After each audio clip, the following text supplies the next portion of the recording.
आता हेही पैसे पुढच्या 15 दिवसांमध्ये शेतकऱ्यांच्या खात्यापर्यंत पोहोचवण्याचे आदेश आम्ही दिलेले आहेत। आत्ता जो काही निधी गेलेला आहे हा वेगवेगळ्या जिल्ह्यांमध्ये वेगवेगळ्या पद्धतीने गेलेला आहे। काही ठिकाणी तो पार्शल गेलेला आहे। याचं कारण आम्ही एक निर्णय घेतला होता की जशा याद्या येतील तशी मान्यता द्यायची, सगळ्या याद्यांकरता थांबायचं नाही। त्यामुळे कोणी हे कन्फ्युजन ठेवण्याचं कारण नाही की आम्हाला तर जे काही एनडीआरएफचे पैसे होते ते मिळाले पण 10,000 मिळाले नाहीत, आम्हाला 10,000 मिळाले पण 3 हेक्टरचे मिळाले नाहीत। ज्यांना 2 हेक्टरचे पैसे मिळाले आता त्यांच्या खात्यात 3ऱ्या हेक्टरचे पैसेही आपण टाकतोय जर ते 3 हेक्टरवाले असतील तर।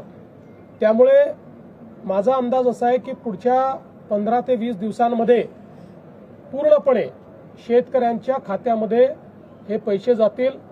90% आम्ही शेतकरी हे पुढच्या 15 ते 20 दिवसात कव्हर करायचा प्रयत्न करू। 10% तरी देखील लागतील, कारण काहींच्या अकाउंट्समध्ये प्रॉब्लेम आहेत, काहींच्या रेकॉर्ड्समध्ये प्रॉब्लेम आहेत, काही ठिकाणी मल्टिपल होल्डिंग आहे, तेही सॉल्व्ह करण्याचा प्रयत्न चाललेला आहे। आता याच्यामध्ये निधीची कुठलीही कमतरता उरलेली नाही। फक्त आपण एक समजून घेतलं पाहिजे की याची प्रोसेस आहे, त्या प्रोसेसमध्ये 2 वेळा याद्या व्हॅलिडेट कराव्या लागतात।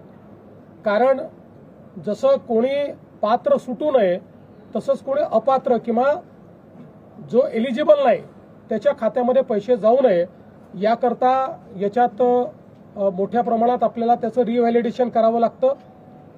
एक सुदैवाने ॲग्रीस्टॅकचा डेटा असल्यामुळे ॲग्रीस्टॅकचे जे अकाउंट होल्डर आहेत या कोणाचंही आम्ही ई-केवायसी करत नाहीये, अन्यथा ई-केवायसीलाच 1 महिना लागला असता।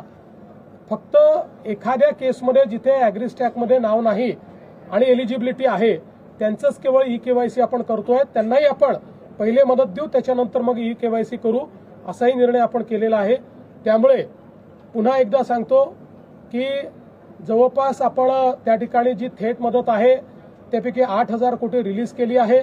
11,000 कोटी आज रिलीज आपण करतो आहोत आणि आता ती आपल्या शेतकऱ्यांच्या खात्यामध्ये जायला सुरुवात झालेली आहे।